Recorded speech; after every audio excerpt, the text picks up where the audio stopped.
जय हिंद। एडुकेटर के YouTube channel पे आपका स्वागत है। आज हम लोग कर रहे हैं रेस्पिरेशन इन ऑर्गेनिज्म, जो क्लास 7 का चैप्टर नंबर 10 है। इस चैप्टर के नोट्स माइंड मैप या सोल्यूशन अगर आपको चाहिए तो टेलीग्राम का लिंक डिस्क्रिप्शन में दिया हुआ है, उसको ज्वाइन कर लीजिएगा। चलिए हम लोग स्टार्ट करते हैं, देखते हैं इस चैप्टर में है क्या। सबसे पहले हम लोग को पढ़ना है रेस्पिरेशन के बारे में। अब रेस्पिरेशन क्या होता है? रेस्पिरेशन एक ऐसा प्रोसेस है जिसमें जो फूड है उसको ब्रेक किया जा रहा है सेल के अंदर, ताकि वो हम लोग को एनर्जी दे। ठीक, process in which food is broken down in the cell to release energy.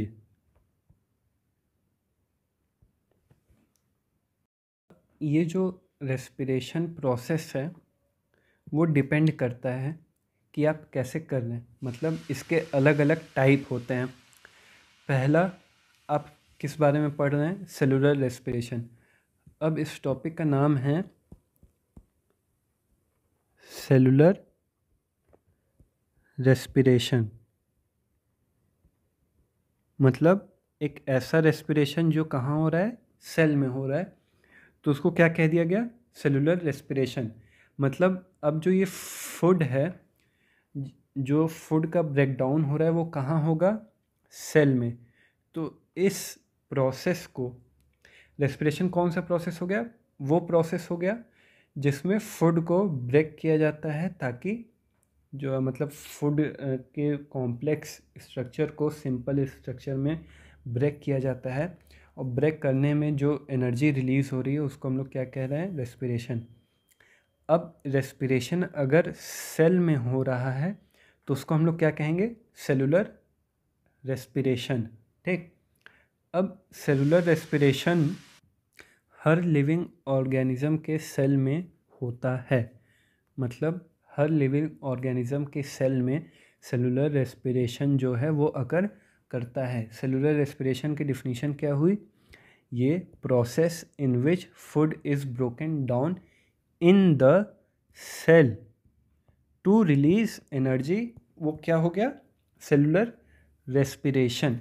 ठीक, और रेस्पिरेशन क्या है? प्रोसेस जिसमें फूड को ब्रेक किया जा रहा है ताकि उससे एनर्जी रिलीज हो, वो क्या हो गया? रेस्पिरेशन। अब रेस्पिरेशन के दो टाइप्स हैं। ठीक, रेस्पिरेशन के दो टाइप्स हैं, two types of respiration.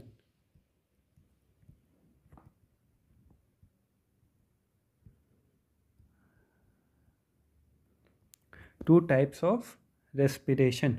Respiration का पहला कौन सा है? पहला आपका टाइप हो गया एरोबिक। Aerobic respiration. और दूसरा क्या है?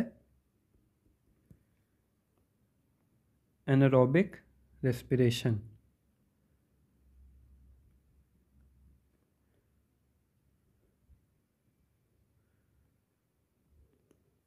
ठीक, एरोबिक रेस्पिरेशन में क्या होता है कि इस रेस्पिरेशन के प्रोसेस में जो आप फूड को तोड़ रहे हो, जो फूड का ब्रेकडाउन हो रहा है, वो किसके प्रेजेंस में हो रहा है?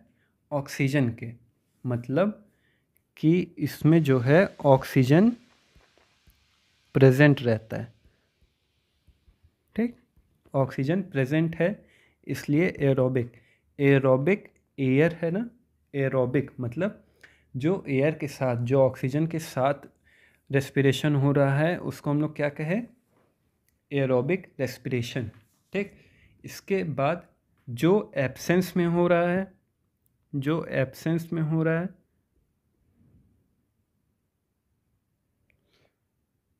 ऑफ ऑक्सीजन, उसको हम लोग ने क्या कहा? एनारोबिक। एन एरोबिक मतलब बिना एयर के, बिना ऑक्सीजन के जो रेस्पिरेशन हुआ उसको हम लोग ने क्या कहा? Anaerobic respiration. ठीक है, अब एरोबिक रेस्पिरेशन का नेक्स्ट पॉइंट क्या है? It occurs in all organism, मतलब ये सारे ऑर्गेनिज्म में अकर करता है। अकर्स इन ऑल ऑर्गेनिज्म, ठीक, मतलब सारे ऑर्गेनिज्म में अकर करता है। मगर अनएरोबिक किस में अकर कर रहा है? यीस्ट में, बैक्टीरिया में, ह्यूमंस की जो मसल सेल हैं, ह्यूमन की मसल सेल जो हैं, मगर ह्यूमन की मसल सेल कब एनारोबिक रेस्पिरेशन करती है? जब इसके पास ऑक्सीजन की शॉर्टेज होती है, ठीक है। ये एक पॉइंट है कि ह्यूमन मसल सेल तभी एनारोबिक रेस्पिरेशन करती है जब इसके पास ऑक्सीजन प्रॉपरली नहीं पहुंच पाती है, ठीक। और कई एग्जांपल हैं एट्सेट्रा। तो ये सब क्या करते हैं? ये रेस्पायर करते हैं एनारोबिकली, ठीक, मतलब ऑक्सीजन के बिना अनएरोबिक रेस्पिरेशन ये सब करते हैं। अब जो एरोबिक रेस्पिरेशन है इसमें प्रोडक्शन क्या होता है? मतलब फूड का जो आप ब्रेक डाउन कर रहे हैं वो ब्रेक होके क्या क्या बन रहा है? तो प्रोडक्ट जो फूड का रिएक्शन हुआ उसके प्रोडक्ट क्या क्या है? CO2 आया, ठीक, कार्बन डाइऑक्साइड, वाटर आया, और उसके साथ क्या आया? एनर्जी आया। मतलब ग्लूकोज है, ग्लूकोज का रिएक्शन हुआ, क्या क्या हम लोग को मिला? CO2, water plus energy. Glucose का रिएक्शन किसके प्रेजेंस में हो रहा है? ऑक्सीजन के, O2 के प्रेजेंस में ग्लूकोज का रिएक्शन करने पे हमें कार्बन डाइऑक्साइड, वाटर और एनर्जी मिलती है, ठीक। वहीं एनारोबिक रेस्पिरेशन में प्रोडक्ट हम लोग को क्या क्या मिल रहे हैं? एनारोबिक रेस्पिरेशन में इसमें अलग अलग के, मतलब अलग अलग चीज़ के अलग अलग प्रोडक्ट होते हैं। जैसे यीस्ट सेल जब अनएरोबिक रेस्पिरेशन करता है तो अल्कोहल और कार्बन डाइऑक्साइड का प्रोडक्ट हम लोग को देता है। मतलब प्रोडक्ट जो है यीस्ट सेल के, मतलब यीस्ट सेल के एनारोबिक रेस्पिरेशन में प्रोडक्ट हम लोग को क्या मिल रहा है? इथेनॉल, मतलब अल्कोहल, और carbon dioxide. Alcohol and carbon dioxide, ठीक। वहीं ह्यूमंस मसल सेल जब एनारोबिक रेस्पिरेशन करते हैं तो हम लोग को क्या मिलता है? लैक्टिक एसिड, ठीक। मतलब जब ह्यूमन सेल्स अनएरोबिकली रेस्पायर करते हैं तो हम लोग को मिलता है लैक्टिक एसिड, और उसके साथ क्या? एनर्जी, ठीक। यहाँ पे भी एनर्जी है। अब यहाँ जो एरोबिक रेस्पिरेशन में है एनर्जी, और यहाँ जो एनर्जी रिलीज़ हो रही है, मतलब कि इस एनर्जी और इस एनर्जी में डिफरेंस क्या है? कि यहाँ एनर्जी जो है वो थोड़ी सी कम, मतलब हम लोग को एनर्जी थोड़ी कम मिल रही है, मगर जो एरोबिक रेस्पिरेशन में यहाँ हम लोग को एनर्जी ज़्यादा मिल रही है, ठीक। इसीलिए जब ह्यूमन बहुत हैवी एक्सरसाइज करते हैं, मतलब जब ह्यूमन जब बहुत हैवी एक्सरसाइजेस करते हैं, मतलब जब बहुत थक जाते हैं, तो होता क्या है कि जो ह्यूमंस की मसल सेल हैं उनके पास ऑक्सीजन सही से नहीं पहुंचता है, ठीक। जो हमारी मसल सेल्स हैं उनके पास अगर ऑक्सीजन सही से नहीं पहुंचेगा, उसकी शॉर्टेज होगी, तो वो रेस्पिरेशन बंद तो कर नहीं देंगे क्योंकि तुमको एनर्जी लगातार चाहिए। तो वो क्या करते हैं? एरोबिक रेस्पिरेशन छोड़ के एनारोबिक रेस्पिरेशन करने लगते हैं। अब उसी एनारोबिक रेस्पिरेशन में लैक्टिक एसिड प्रोड्यूस होता है। लैक्टिक एसिड प्रोड्यूस होता है और प्रोड्यूस होने के बाद वो क्या करता है, मसल्स क्रैम्प करता है। मतलब मसल क्रैम्प एक थोड़ा सा टेम्पररी प्रॉब्लम आती है कि जो मसल्स हैं उसमें बहुत पेन होता है, और कैसा, मतलब एक तरह से नस चढ़ जाती है या मसल्स में बहुत एक्यूट पेन होता है कुछ देर के लिए, वो सही हो जाता है। मगर ये जब होता है तो बहुत पेनफुल होता है। तो जो इसीलिए मतलब बहुत हैवी एक्सरसाइजेस करने के लिए एक दिन, जैसे मान लो तुम 10 साल से कुछ नहीं की हो, उसके बाद एक दिन अचानक से तुम उठाए, कहे कि चलो आज 10 किलोमीटर दौड़ेंगे हम। अब 10 किलोमीटर तुम नहीं दौड़ पाओगे, ठीक। दौड़ भी लिए तो तुम्हारे अंदर लैक्टिक एसिड का इतना ज़्यादा मतलब एक्यूमुलेट हो जाएगा, इतना ज़्यादा लैक्टिक एसिड प्रोड्यूस हो जाएगा कि तुमको बहुत पेन होगा, ठीक। इसीलिए जिस दिन ज़्यादा दौड़ लो या खेल लो, रात को पैर दर्द होने लगता है, ठीक। अब ह्यूमंस के पास जब एरोबिक रेस्पिरेशन नहीं पॉसिबल होता है मसल सेल में बस, तो वो किस प्रोसेस पे जाता है, एनएरोबिक पे। एनएरोबिक पे क्या होता है कि यहाँ लैक्टिक एसिड का फॉर्मेशन होता है। लैक्टिक एसिड और एनर्जी भी निकलती है, मगर लैक्टिक एसिड जो है वो मसल्स में मसल क्रैम्प करवा देता है। मतलब मसल क्रैम्प एक प्रॉब्लम है, उसके साथ साथ जो है बहुत पेन, मतलब पेनफुल होता है या पेन प्रोड्यूस करता है बॉडी में, ताकि तुम रेस्ट कर लो थोड़ा, ठीक। एक दिन में तो तुम पहाड़ उठा नहीं लोगे, धीरे धीरे करना रहेगा। इसीलिए बॉडी जो है वो क्या करती है, एनारोबिक रेस्पिरेशन करती है, लैक्टिक एसिड प्रोड्यूस करती है, मसल पेन उठाती है, ताकि तुम जो हो हार मान के रुक जाओ, और रुक जाना चाहिए, ठीक। अब बॉडी के पास हैवी एक्सरसाइज के टाइम एरोबिक रेस्पिरेशन क्यों नहीं कर पाती है, क्योंकि अब तुम्हारी प्रैक्टिस मान लो नहीं है, ठीक। तुम्हारी कोई एक लिमिट है, उस लिमिट तक तुम ब्रीथिंग कर पा रहे हो, मतलब सांस ले पा रहे हो, छोड़ पा रहे हो। कोई एक तुम्हारा पॉइंट होगा ना, तुम उससे ज़्यादा तेज़ नहीं कर पाओगे। तो उस लिमिट पे पहुंचने के बाद एक लिमिट है, वहाँ वहीं तक तुम कर पा रहे हो। अब मान लो ये लिमिट तुम्हारी ब्रीथिंग की है, मगर तुम्हारे जो बॉडी की रिक्वायरमेंट है, जो एक्सरसाइज तुम कर रहे हो वो इतनी है, ठीक, इस लाइन तक है। तो चाहे जितना जोर लगा लो ये तो यहीं रहेगा। तो बॉडी को इतनी एनर्जी ज़्यादा चाहिए, तो वो क्या करने लगता है, एनारोबिक रेस्पिरेशन करता है। कुछ एरोबिक कुछ एनारोबिक। एनारोबिक रेस्पिरेशन जब करेगा तो कुछ ना कुछ थोड़ा थोड़े अमाउंट में लैक्टिक एसिड बनना शुरू होगा, और बनते बनते बनते बनते एक टाइम ऐसा आएगा कि बहुत ज़्यादा बन जाएगा। और बहुत ज़्यादा जब बना तो तुमको क्या होगा, मसल क्रैम्प होगा। मसल क्रैम्प से क्या होगा, पेन होगा, ठीक। पेन होगा, उसके बाद तुम नहीं चल पाओगे, पॉसिबल नहीं रहता है, बहुत पेनफुल होता है ये, ठीक। तो मतलब कि ये जब तुम्हारी प्रैक्टिस नहीं रहेगी, जब तुम्हारी प्रैक्टिस नहीं है उतनी तेज़ ब्रीथ करने की, जब तुम्हारी बॉडी को शॉर्टेज हो जाएगी ऑक्सीजन की, तो वो डायरेक्टली तुम्हारे मसल सेल जो हैं वो एनारोबिक रेस्पिरेशन पे शिफ्ट हो जाते हैं।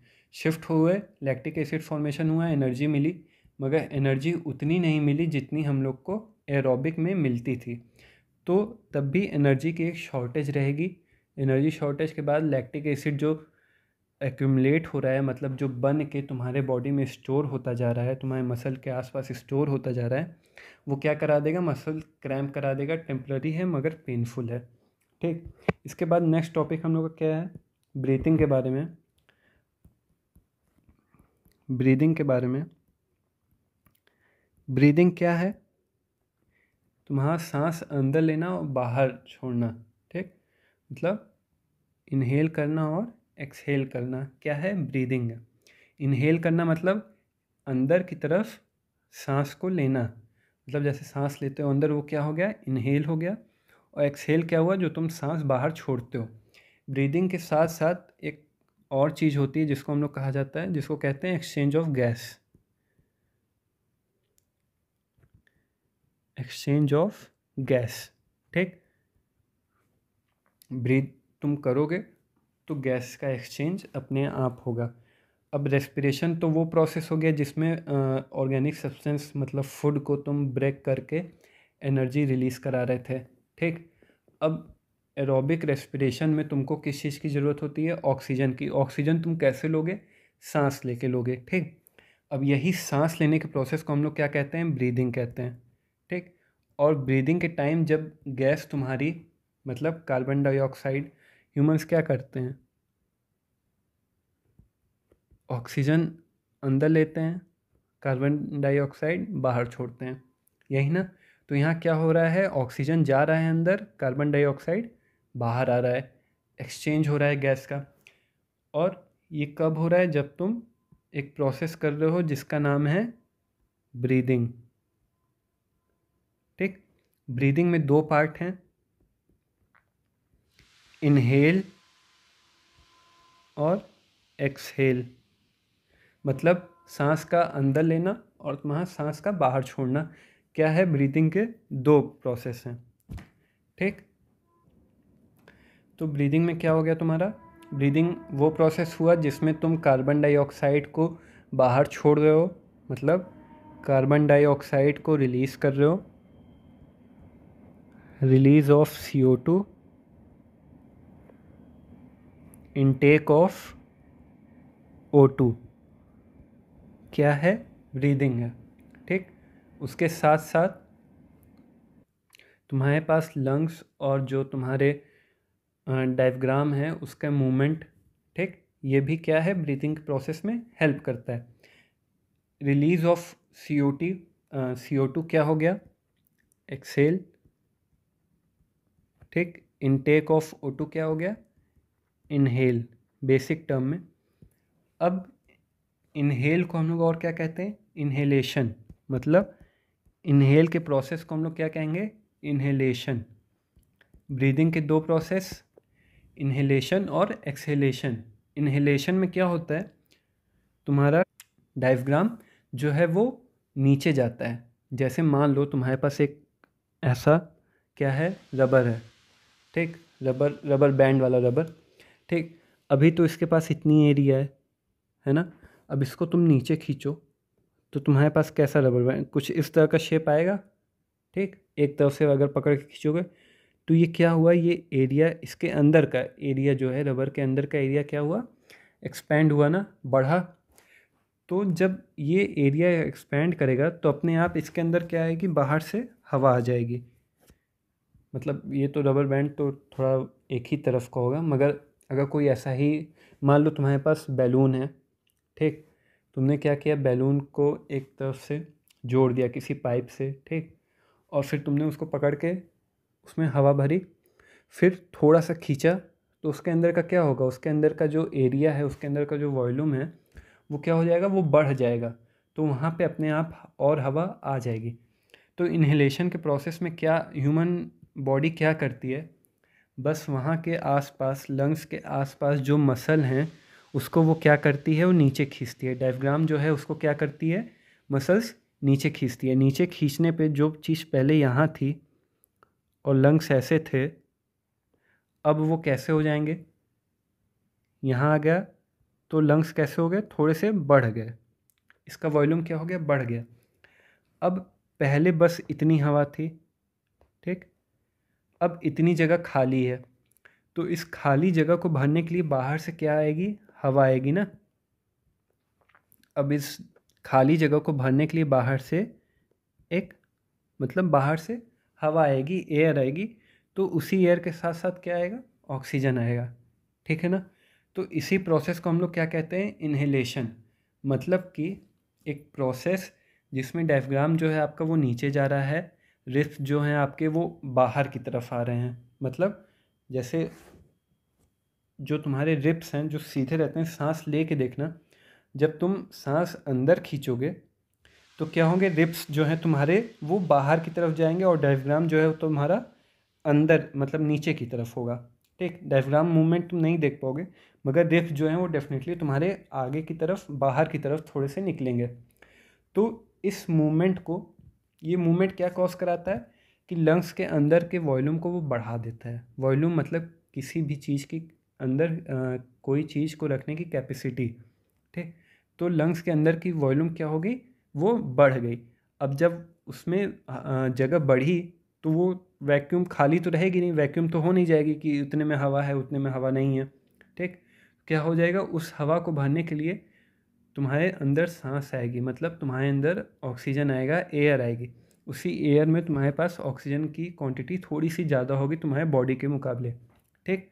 तो ये क्या हुआ, इसमें एयर का मूवमेंट तुम्हारे लंग्स की तरफ गया, ठीक। इसी के अपोजिट क्या होता है एक्सेलेशन में तुम्हारा जो डायग्राम है वो अपने नॉर्मल पोजीशन पे आता है, रिब्स जो हैं वो तुम्हारे अंदर की तरफ जाते हैं, और इससे क्या होगा, तुम्हारे अंदर मतलब जो यहाँ तुम पहुँचे एक्सेलेशन में, तुम वापस इस जगह पहुँचोगे यहाँ पे। तो यहाँ क्या है, यहाँ साइज़ कम है, वॉल्यूम कम है, तो कुछ हवा अपने आप बाहर की तरफ जाएगी, कुछ हवा क्या करेगी, बाहर की तरफ जाएगी ना। तो जब ये बाहर की तरफ जाएगी तो तुम्हारा वॉल्यूम जो क्या हुआ, कम हुआ। अब हवा को अगर कंप्रेस करना चाहोगे तो कुछ हद तक तो कंप्रेस होगी, मतलब कुछ हद तक तो वो दबेगी, मगर उसके बाद क्या होगी, वो बाहर निकलने लगेगी। तो जब ये हवा तुम्हारी बाहर निकल रही है, इसी प्रोसेस को हम लोग क्या कहते हैं, एक्सेलेशन कहते हैं। मतलब कि ये इन्हेलेशन का जस्ट अपोजिट प्रोसेस है, ठीक। डायफ्राम का नीचे आना, रिब्स का ऊपर उठने से क्या होता है, लंग्स के अंदर की कैपेसिटी जो है एयर रखने की वो बढ़ जाती है, और बढ़ती है तो बाहर से जो इन्वायरमेंट से जो एयर है वो हम लोग के ह्यूमन बॉडी के अंदर आती है। इसी का अपोजिट एक्सेलेशन में क्या होता है, जो बाहर मतलब जो तुम्हारा डायग्राम नीचे आया था वो वापस कैसे कहाँ जाता है, ऊपर जाता है, ऊपर जाता है, और जो रिब्स तुम्हारा बाहर की तरफ आया था वो वापस अंदर की तरफ जाता है। तो लंग्स की जो तुम्हारी वॉल्यूम है वो क्या हो जाती है, फिर घट जाती है। अब जगह कम है, एयर ज़्यादा है, तो कुछ एयर बाहर जाएगी। अब जब एयर बाहर गई तो हम लोग को क्या हुआ, उसके साथ साथ CO2 भी बाहर निकला। फिर इस प्रोसेस को हम लोग क्या कह देंगे, एक्सेलेशन। मतलब ये प्रोसेस एक्सेलेशन है और ये प्रोसेस इन्हेलेशन है। इन्हेलेशन में क्या हो रहा है, डायग्राम जो है तुम्हारा वो किधर आ रहा है, नीचे की तरफ। Diagrams move downward, moves downward. Ribs move outward,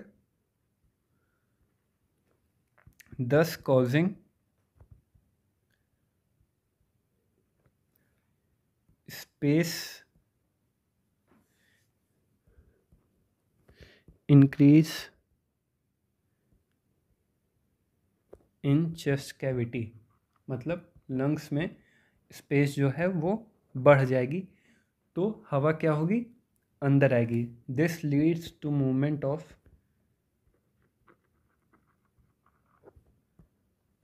of air inside the lungs, ठीक है।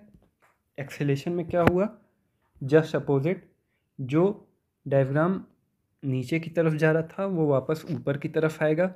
रिब्स जो है वो आउटवर्ड जो जा रही थी वो इनवर्ड हो जाएगी, और उसकी वजह से स्पेस जो इंक्रीज़ हुआ था वो वापस नॉर्मल हो जाएगा।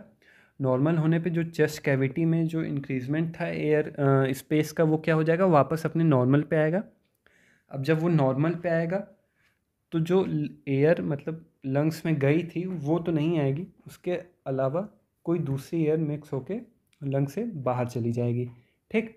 ये हो गया तुम्हारा एक्सेलेशन और एक्सेलेशन, इन्हेलेशन और एक्सेलेशन, ठीक है। अब इसके बाद नेक्स्ट टॉपिक है हम लोग का प्लांट के बारे में, respiration in plants. Respiration in plants. अब प्लांट्स कैसे रेस्पायर करते हैं, इनके पास टाइनी पोर्स होते हैं। पोर्स होते हैं कहाँ पे, लीफ पे, जिसको हम लोग क्या कहते हैं, स्टोमेटा। ठीक है। अब स्टोमेटा प्लांट कैसे रेस्पायर कर रहे हैं, ऑक्सीजन जो है वो प्लांट के अंदर जाता है और कार्बन डाइऑक्साइड बाहर निकलता है। सेम क्या हो रहा है स्टोमेटा के थ्रू, कार्बन डाइऑक्साइड कहाँ जा रहा है, बाहर, और O2 जो है वो अंदर की तरफ जा रहा है। ठीक है, किसके थ्रू, स्टोमेटा के थ्रू। जैसे हम लोग के यहाँ क्या है, हम लोग नाक से सांस लेते हैं ना, ऑक्सीजन अंदर लेते हैं, कार्बन डाइऑक्साइड बाहर छोड़ते हैं। उसी तरह प्लांट्स के पास उनके लीव्स पे टाइनी पोर्स होते हैं जो क्या करते हैं, स्टोमेटा, जिसको स्टोमेटा कहा जाता है, और उससे क्या होता है, O2 और CO2 का एक्सचेंज होता है। और इसके अलावा जो ये तो ऊपर की तरफ हो गया, जैसे प्लांट का क्या है, ऐसे है ना, प्लांट ऐसे ऊपर लीफ से, नीचे क्या है, रूट हैं। ठीक, अब जो रूट हैं वो कैसे ऑक्सीजन लेंगे, उनका मतलब सॉइल है, ये तो मान लो सॉइल हो गई तुम्हारी, रूट है। अब सॉइल में जो ऑक्सीजन प्रेजेंट हैं, रूट उससे ऑक्सीजन लेते हैं, वहाँ पे वो गैस एक्सचेंज करते हैं। यहाँ तो आपके पास लीव्स हैं, ऊपर लीव्स हैं, यहाँ टाइनी टाइनी टाइनी छोटे छोटे पोर्स हैं। इन पोर्स को हम लोग ने क्या कहा, स्टोमेटा। स्टोमेटा के थ्रू क्या होता है, O2 अंदर जाता है प्लांट के, और ऑक्सीजन कार्बन डाइऑक्साइड बाहर निकलता है। ठीक है। अब रेस्पिरेशन के कुछ इम्पोर्टेंट पॉइंट हैं। ठीक, रेस्पिरेशन के कुछ इम्पोर्टेंट पॉइंट हैं, सॉरी, रेस्पिरेशन के कुछ इम्पोर्टेंट पॉइंट हैं, वो पॉइंट नोट कर लेना। पहला क्या, कि सारे लिविंग ऑर्गेनिज्म क्या करते हैं, बिना एनर्जी के वो ज़िंदा नहीं रह सकते, उनको एनर्जी की कॉन्टीन्यूअस सप्लाई चाहिए। एनर्जी कैसे मिलेगी, रेस्पिरेशन के थ्रू। ठीक, मतलब कि all living organism require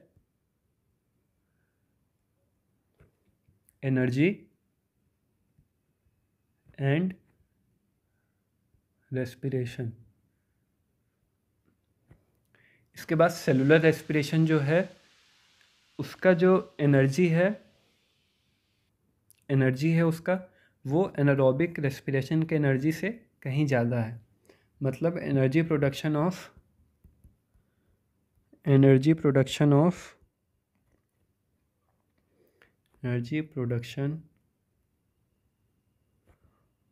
aerobic respiration is more than that of anaerobic respiration। ठीक, इसके बाद एनर्जी जो रिलीज हो रही है वो किस फॉर्म में स्टोर होती है, energy stored in form of ATP। मतलब ATP के फॉर्म में जो एनर्जी का प्रोडक्शन हुआ है वो उस फॉर्म में स्टोर हो रही है। ATP को हम लोग क्या कहते हैं, energy currency of the cell, मतलब एनर्जी की करेंसी ऑफ सेल। ठीक, अब सेलुलर रेस्पिरेशन कहाँ होता है, सेलुलर रेस्पिरेशन कहाँ होता है, सेल में होता है। सेल के कहाँ में, सेल में कहाँ पे, दो जगह, साइटोप्लाज्म और mitochondria.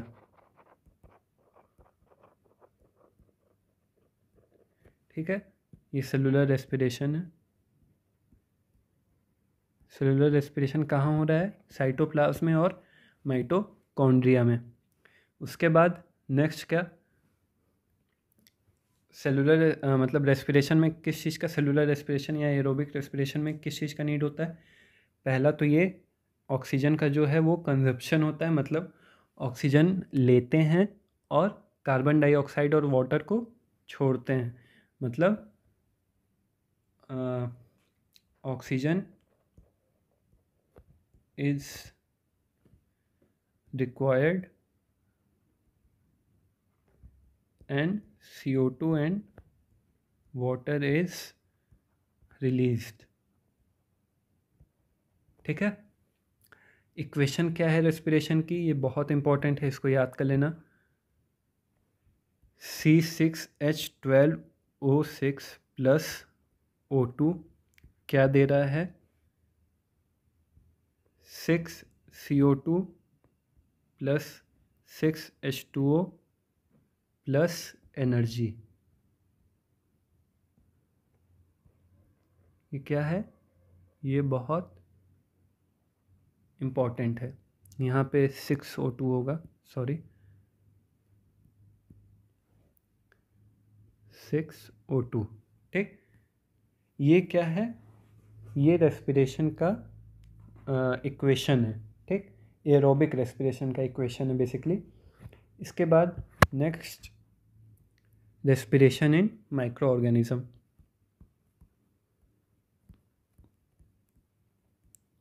Respiration in micro organism. Micro organism कैसे रेस्पायर करते हैं, अमीबा किसके थ्रू करता है, स्किन के, और क्या कहा जाता है इसको, डिफ्यूजन। ठीक,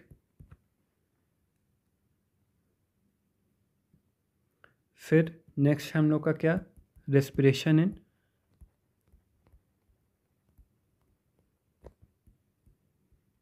लैंड एनिमल्स।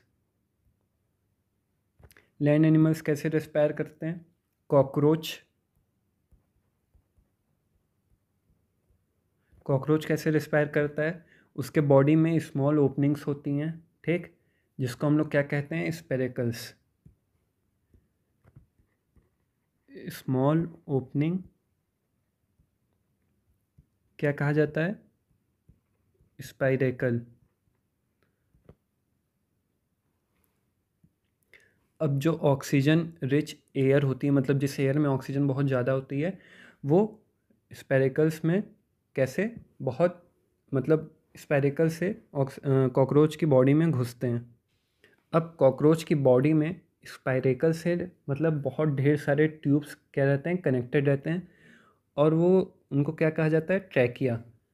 स्पाइरेकल्स के थ्रू कॉकरोच की बॉडी में गया, वहाँ पे क्या है, ट्रैकिया हैं। ठीक, और वो क्या करवाते हैं, गैसियस एक्सचेंज कराते हैं पूरे बॉडी में। ठीक है, फिर अर्थवॉर्म कैसे ऑक्सीजन मतलब कैसे रेस्पायर करता है,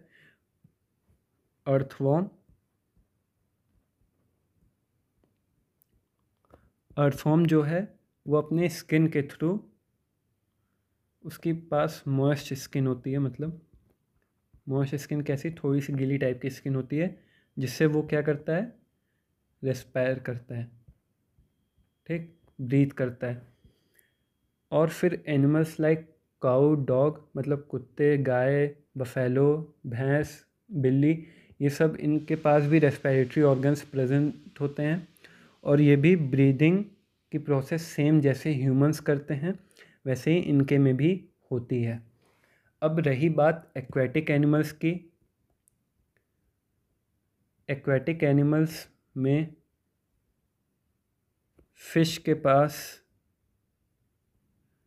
क्या है, गिल्स हैं। ठीक, उसके बाद फ्रॉग जो है उसके पास क्या है, दो चीज़ें, लंग्स हैं और मॉइस्ट स्किन है, सेम एज अर्थवॉर्म।